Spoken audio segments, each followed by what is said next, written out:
to know how to draw this. It's not all about drawing the lines, but the arrow, the direction of the arrow is very, very important. So for positive charge, the arrow goes radiate outwards, while for negative charge, the arrow radiate inwards.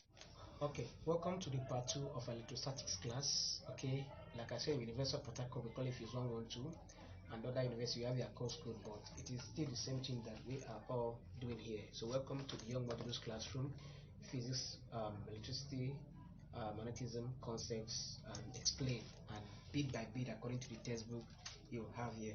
Okay, so now we have already explained the atomic model of charge using the atomic model to explain charge. I want us to understand in this concept is that the movement, like I said from the beginning of the class, that the movement of electrons, okay, give birth or give rise to the concept of electricity.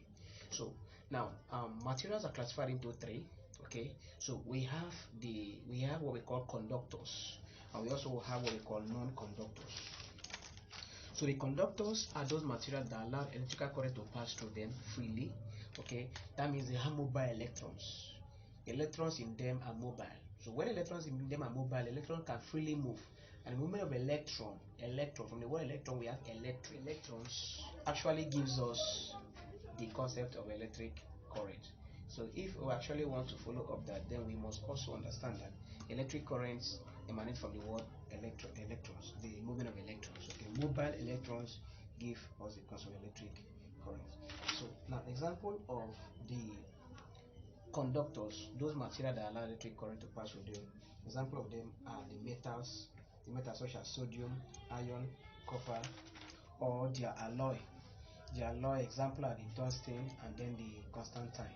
Alright, and of course salt solution also does that. Salt solution, and of course the human body also conducts electricity. That's why when you touch electric current, you get electrocuted or you get shocked. Okay, as we popularly call it. Now that is one of those things. Now we also have another class of material that does not allow electric current to pass through them. That means the electrons in them are not mobile. So the force of attraction between the electron and the proton is so great that the electrons cannot move. The electrons are not mobile. Okay, they are not free to move. Okay, and those materials are called insulator or non-conductors. An example of these are the normal glass, the plastic, okay, anything that doesn't have a touch of water solution and the rest of them. Okay, the cotton wool, the bag, the shoes, anything, stones, okay, whatever you can think of that does not conduct electricity, they are called the non-conductor or the insulator. However, we also have other materials that are intermediate between conductors and insulators. Okay, and these materials, they are called the semiconductors. And so of course semiconductor is another class of material that's actually form the concept of electronics. Okay, so when we come to electronics, we discuss semiconductors, and then of course before a material can be made, for us to enhance the conductivity of that material, they have to go through the process what they call doping. Okay, doping is a way of changing an intrinsic semiconductor to an extrinsic semiconductor, and it is a very important concept in electronics. Okay, but that is not what we are discussing in this very class. This class is only talking about the examples of each of them, and then we move to the next section. So we have semiconductors, and then example of semiconductors we have their germanium, okay, antimony, silicon, gallium, and then of course the cadmium, selenium. Alright, so these are examples of semiconductors, and these materials only conduct electricity based on their properties, and then of course the particular temperature and pressure range. Alright, so make sure you take note of those examples as we move on to the next section. So like I said earlier, there are basically two types of charge: a positive charge and a negative charge. And when a glass rod is rubbed with silk, a positive charge is produced, and when ebony rod is rubbed with foil, a negative charge is produced. Now what we need to understand here is that, like I said, the charges are not created, charges are not destroyed, but there's only a transfer from one form to another. Okay, there's an exchange of charge when these things come together, and we are going to also discuss ways of charging insulator. Okay, ways of charging insulator. But before I leave this section, I want to mention these three important aspects of electric charge. Sorry, law of electrostatics. Okay, so I'll discuss the 3 laws of electrostatics, but one of them will be discussed when we get to the other side of the class. Okay, that is the Coulomb's law. So one of the law of electrostatics is the popular one we all know, that like charges repel, while unlike charges what attract. Like charges repel, and while unlike charge does what attracts. So if we have a positive charge and then another positive charge, okay, so we notice that the field line, electric field lines, which is what we have here, so we call these electric field lines.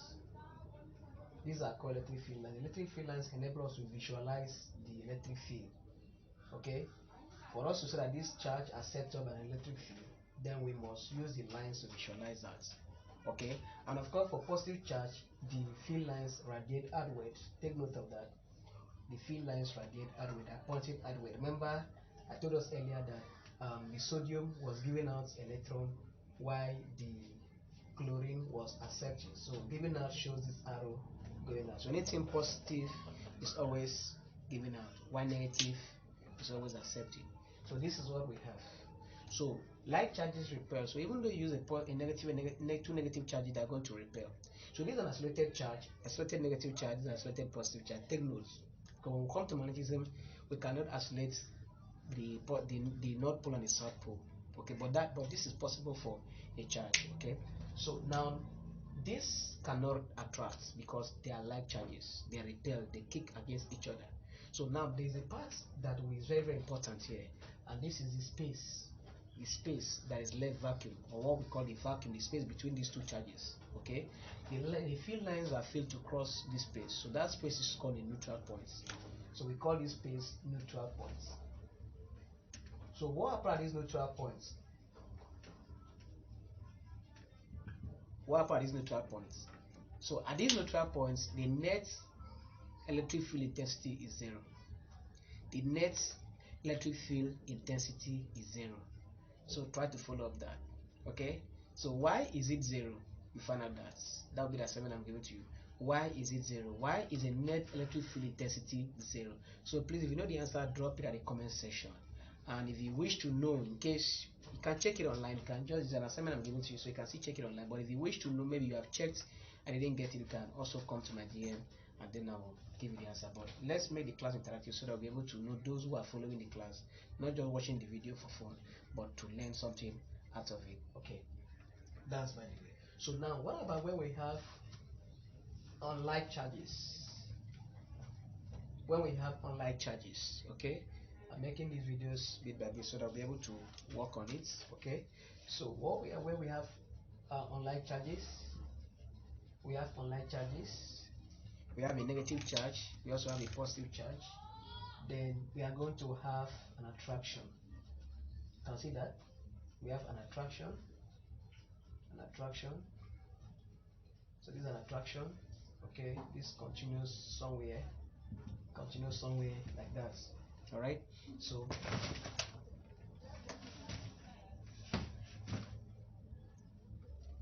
okay, so this continues somewhere.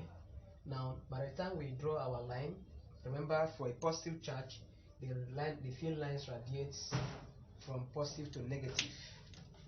So the arrow goes this way, the arrow goes this way, the arrow goes this way. Then of course this one here is accepting, the arrow goes inside, while this one is giving out, the arrow goes out. So it's very, very important for you to know how to draw this. It's not all about drawing the lines, but the arrow, the direction of the arrow is very, very important.